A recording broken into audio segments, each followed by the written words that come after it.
A ver, ahora comenzamos la grabación. Bueno, buenas tardes a las personas presentes. Ya les dije buenas tardes 4 veces hoy más o menos, pero a quienes van a ver el video, creería que es la primera. Bueno, estamos nuevamente en el intento de acompañarlos por esta plataforma Zoom.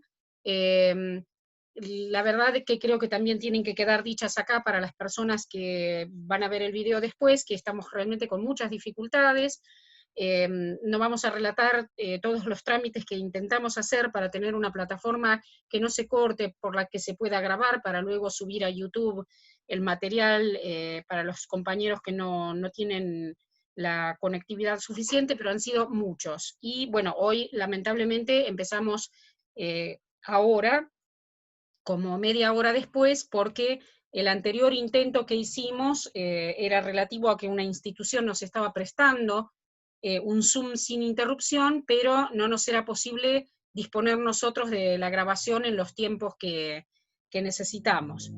Así que bueno, con todo esto, que es como la vida, más o menos, la vida se presenta así, con abollones, arrancamos. Lo que no quiere decir que haya que aguantarse la vida de cualquier manera. El psicoanálisis justamente está para poder cuestionar esto de lo que no anda, ¿no? Intentar de hacer alguna otra cosa con lo que no anda.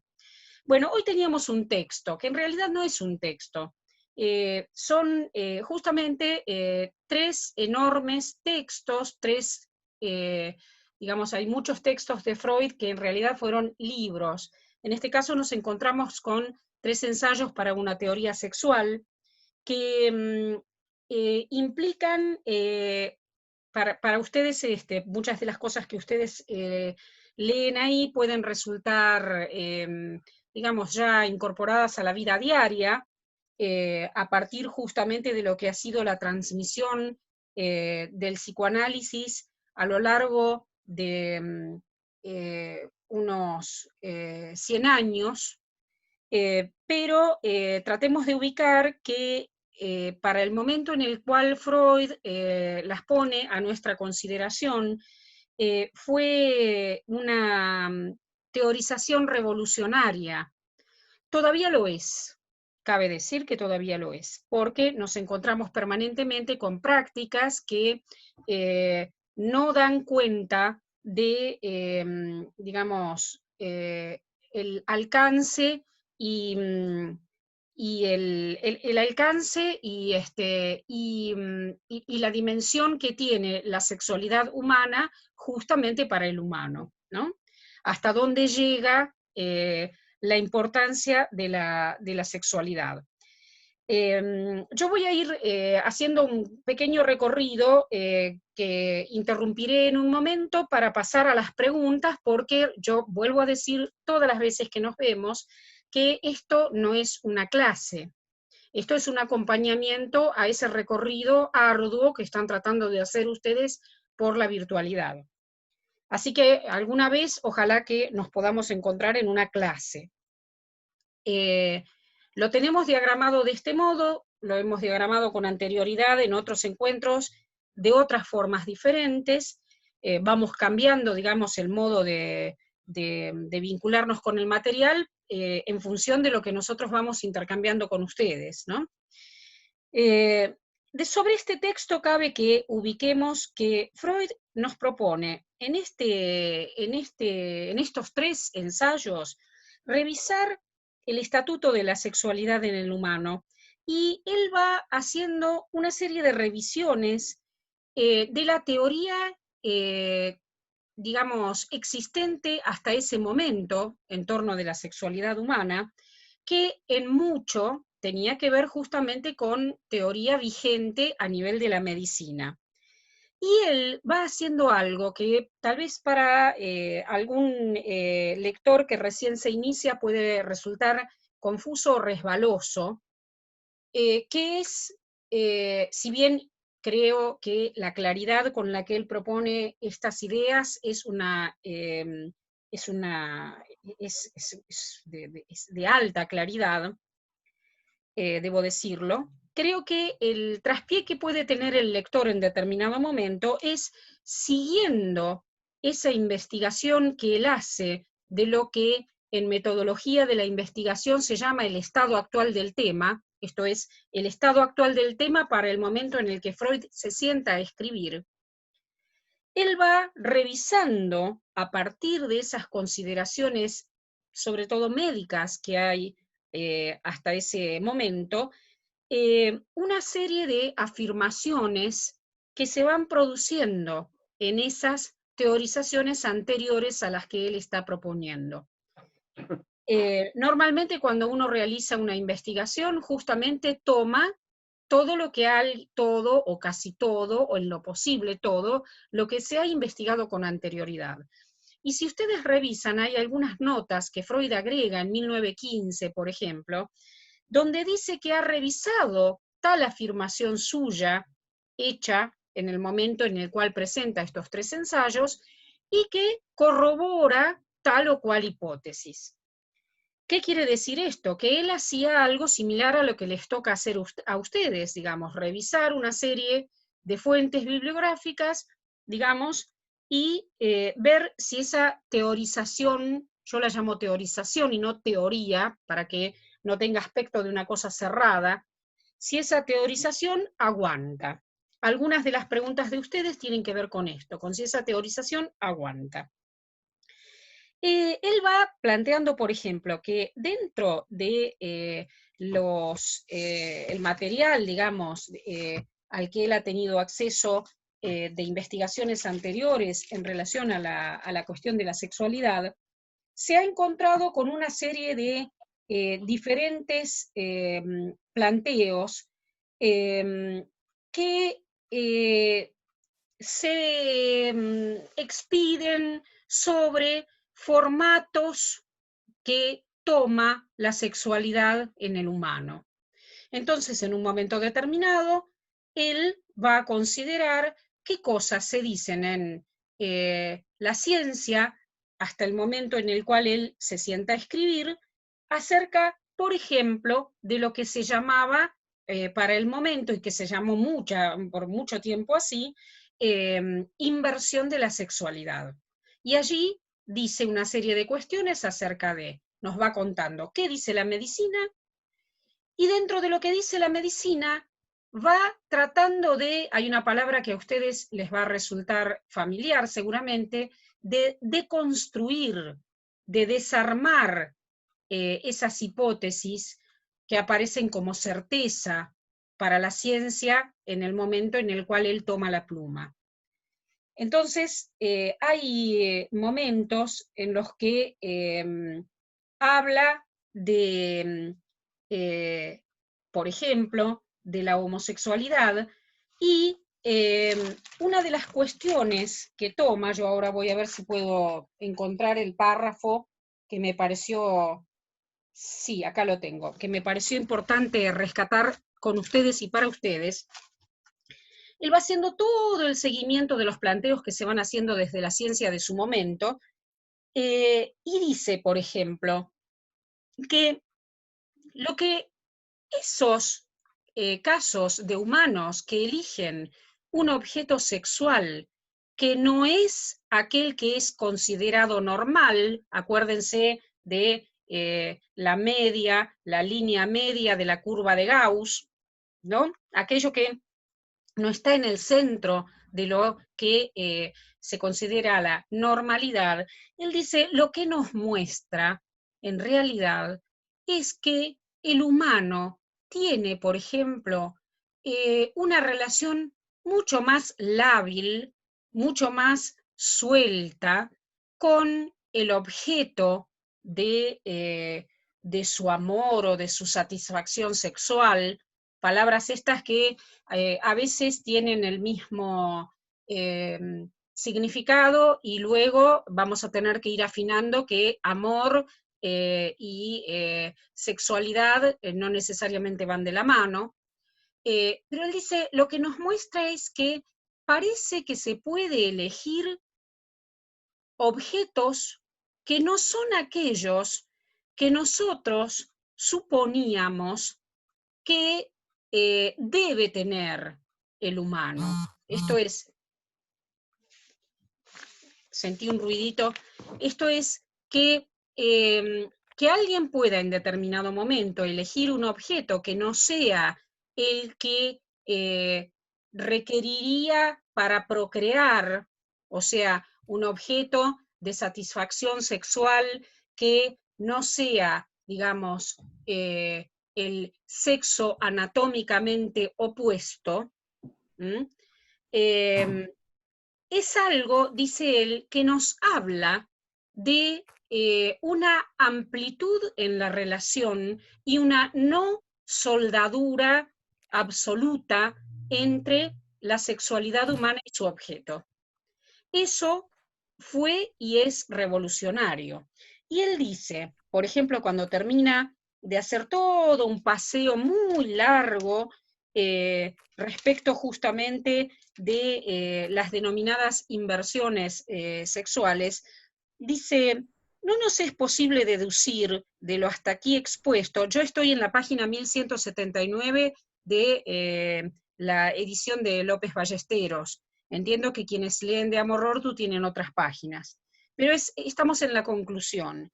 Dice, no nos es posible deducir de lo hasta aquí expuesto una explicación satisfactoria de la génesis de la inversión, o sea, no podemos dar cuenta de por qué ocurre.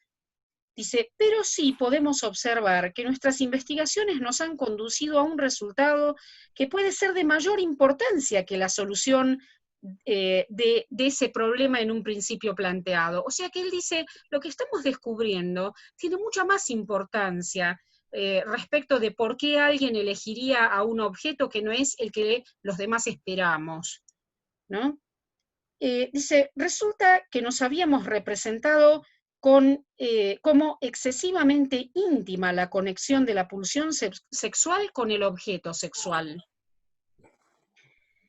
La palabra pulsión, por ahora ustedes entiéndanla como aquello que en el humano, digamos,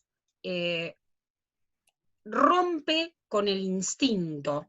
En los animales nosotros hablamos de instinto, en el humano hablamos de pulsión, porque hay algo que mete la cola en el humano, que es la palabra, digamos, ¿no?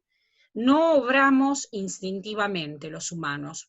Por eso quienes lean de la traducción de López Ballesteros tienen que corregir donde dice instinto y ubicar la palabra pulsión ahí. Dice, la experiencia adquirida en la observación de aquellos casos que consideramos anormales, o sea, fuera de la norma, nos enseña que entre pulsión sexual y objeto sexual existe una soldadura cuya percepción puede escaparnos en la vida sexual normal, en la cual la pulsión parece traer consigo su objeto. O sea, en la normalidad pareciera que la pulsión ya trae su objeto. Dice, se nos indica así la necesidad de disociar hasta cierto punto en nuestras reflexiones la pulsión y el objeto. Esto va a ser tan contundente que cuando ustedes trabajen pulsiones y sus destinos van a ver que hay 4 elementos que él va a ubicar en la pulsión. La fuente, el objeto, el fin y fin o meta y el empuje. Son 4 elementos. Es un concepto que está armado por 4 elementos que son disyuntos. Si querés entrar en plano, pobre. Así. ¿Cómo? Se activó un micrófono ahí, evidentemente. Sí. A Micaela me parece que se le activó el micrófono. A ver. No sé si Micaela quería preguntar algo. Yo termino con esta cita y abrimos un poco la discusión y luego vamos a las preguntas de ustedes. Yo les decía que el concepto de pulsión está constituido por 4 elementos. Muchas veces a ustedes les debe pasar que en esta materia nos deben odiar y con razón. Me acuerdo de reflexiones de alguna alumna que decía que me habían hecho una macumba con agujitas y qué sé yo qué, para que yo no apareciera una vez en una situación de evaluación. Y los entiendo, yo a veces me la haría también, pero la materia esta es así. ¿Por qué? Porque los seres humanos somos complejos. No deja de ser una maldad igual. No deja de ser una maldad, es cierto, es cierto. Sí, y me impresionó un poquito, Igualmente Imagino. después me enteré que también era puesta en marcha con otros profesores que parece que habían aguantado un poco menos que yo, pero tampoco deja de ser una maldad Yo no eso. me enteré. Yo no sé si estabas en la lista, pero después en privado, si querés, te cuento. Bueno, estas son las notas de color que nos trae la vida en sociedad. ¿Vieron? Vieron que a veces el vecino a uno le tira la basura en la vereda, o el perro del vecino viene a hacer sus cosas a la casa de uno. Bueno, también pasan estas cosas. Pero bueno, ¿por qué pasa esto? Porque son cosas complejas. A ustedes en otras materias seguramente que no les ocurre esto de tener que encontrarse con pensar que un concepto ustedes tienen que empezar a ubicar la palabra disyunto, y ustedes dirán, ¿qué demonios es un disyuntor? ¿No? ¿Qué es disyunto? Es que son 4 elementos, digamos, que no están asociados de ninguna manera armoniosamente, y los 4 tienen lugar allí en ese concepto.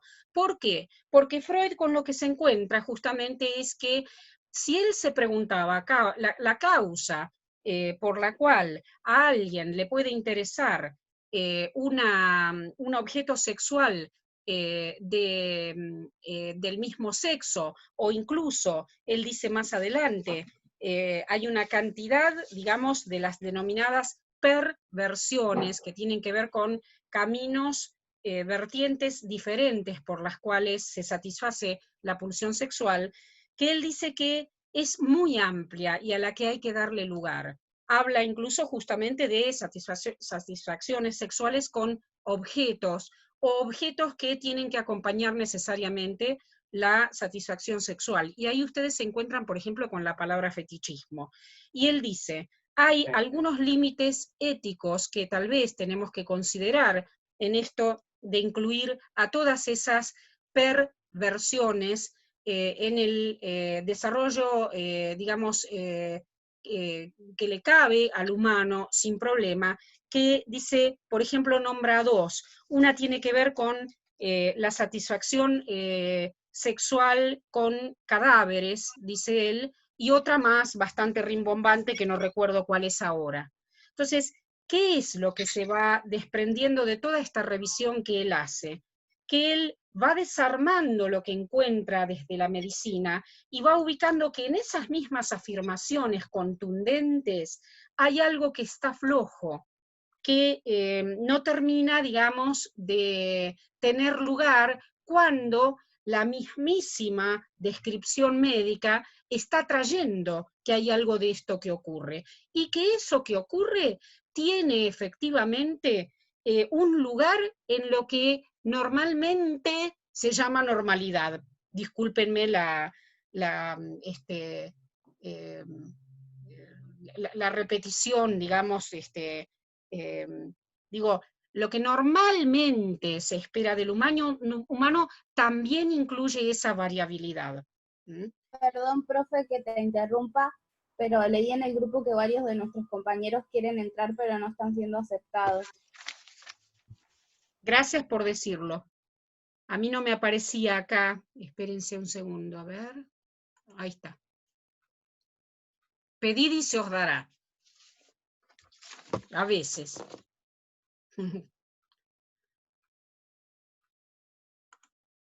Ahí yo los voy admitiendo. La verdad es que si alguien me va avisando de estas cosas, yo les agradezco, porque no aparecía el cartelito acá. Ahí está. Bueno, ahí deberían estar todos. Bueno, la normalidad en el humano incluye entonces un montón de cosas que Freud puede tomar, abrir y situar a partir de considerar aquellas que desde los planteos médicos, desde los planteos, digamos, de la disciplina, digamos, médica, hasta el momento en el que él escribe, eran excluidos de lo que se denominaba normalidad. Y bueno, él termina, digamos, ubicando en una serie de lugares del texto que todo esto aparece también en la sexualidad denominada normal. Fíjense que él incluso, hay algunas preguntas que ustedes hacen que después yo voy a retomar, donde él va hablando, digamos, del objeto sexual, habla también de las zonas erógenas, que son aquellas zonas del cuerpo que de alguna manera quedan incluidas en la cuestión de la sexualidad, y trata de ampliar la cosa a una consideración muy estrecha que había relativa a que lo único que quedaba, digamos, contemplado dentro de la sexualidad era la genitalidad, y por ende los órganos sexuales denominados primarios, ¿no? Bueno, él rompe con eso y ubica la importancia de diferentes partes del cuerpo en la satisfacción sexual, y toma cosas que son muy propias de su época, que tienen que ver con situaciones o personas que se permiten de alguna manera llevar adelante prácticas sexuales que incluyen esas partes del cuerpo y determinados, determinados rituales con esas otras partes del cuerpo que no eran declaradas como moralmente aptas desde la medicina de la época. La medicina de la época era hija de esa época. Ahora, ¿por qué estamos leyendo nosotros esto ahora? Porque algo de todo esto todavía sigue en vigencia. Fíjense que justamente tienen que haber todavía reclamos para que los diferentes grupos a los que se llaman minorías sexuales tengan reconocimiento, ¿no? Y respeto. Bueno, él habla de diferentes zonas erógenas y habla de, por ejemplo, las prácticas que ponían en marcha las prostitutas de la época, ¿no? Que se imaginan que eran prácticas que ponían en marcha con gente normal que quería poner en marcha esas prácticas, pero que no las iba a declarar en un libro de medicina, ¿no? Como muchas veces sigue ocurriendo, ¿no? Que hay gente que, digamos, goza de una serie de cuestiones que no declara, y le exige a los demás que, bueno, considere un formato que no es el que considera para sí mismo. También están los otros, los que consideran formatos para sí mismos y creen que deben ser aplicados a los demás, ¿no? Bueno, acá podríamos complejizar todo lo que tiene que ver con la historia de la sexualidad. Michel Foucault tiene escritos maravillosos al respecto, si a ustedes les interesa, y si siguen leyendo a Freud van a encontrarse con más. Hay toda una parte del primer ensayo donde él habla justamente de la importancia de lo que llama los fines sexuales preliminares, que tienen que ver justamente con todas esas prácticas que aparecen anteriores a el coito en sí mismo, y cómo se puede pensar en muchos humanos que esos fines sexuales preliminares llegan a tener incluso más importancia que el coito mismo. Él, insisto con esto, ¿no? Debe decir estas cosas y debe, digamos, analizarlas y darles lugar en una publicación, en tanto no tenían lugar, en tanto eran consideradas justamente prácticas perversas, pero no perversas en el sentido como Freud las trae, respecto de que la sexualidad es pervertere en sí misma. La sexualidad es perversa en sí misma, muestra muchas versiones, va por muchos caminos, pero ustedes pueden ir viendo en el texto que él va, digamos, pivoteando entre ese estatuto perverso que se le da a la sexualidad desde los tratados, digamos, a la sexualidad que, digamos, se considera perversa porque no sería la normal, y él trastoca ese estatuto de pervértere para considerar que esa perversión es parte de la sexualidad de cualquiera de nosotros, y que en cada uno de nosotros tendrá un estatuto diferente, ¿no? Habrá, digamos, quien quede más o menos fijado a eso que se le puede dar el nombre de fines sexuales preliminares. Hay chistes dando vueltas por ahí que dicen que la previa de un varón son 10 minutos y la previa de una mujer son 36 horas, ¿no? ¿No? Los que han tenido algún enojo de pareja, no solo heterosexual, pero digo, en las parejas heterosexuales, los que han tenido algún enojo, tal vez pueden dar cuenta que van a pasar varios días hasta que la cosa retorne a su camino. Si se trata de una mujer, ¿no? Puede haber excepciones, ¿eh? En las mujeres y también en una mujer. A veces, bueno, las cosas pueden durar menos, las previas pueden durar menos que 36 horas. Bueno, a ver, no sé qué hora será, cuándo se irá a cortar esto. Por ahí lo que tendríamos que hacer es... Son casi las 18. O sea que en 3 minutos más o menos se estará por cortar, ¿no? Bueno, vamos a hacer una cosa. Yo tengo otros trozos subrayados para leerles, pero me parece que me gustaría escuchar de esto que hemos recorrido rápidamente hasta ahora, ¿qué quieren preguntar ustedes? Después vamos a tomar, yo tengo acá para que estemos tranquilos, las preguntas que han hecho ustedes, y vamos a hacer como hemos hecho en otras oportunidades de recorrerlas, pero aprovechemos estos minutitos para que alguno de los que está aquí reunidos, de los que estamos aquí reunidos, podamos preguntar.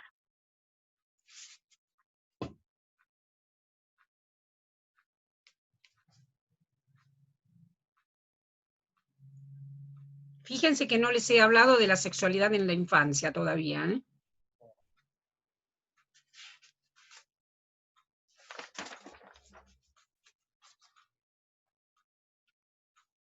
Patricia, voy preparando el ID de la próxima reunión.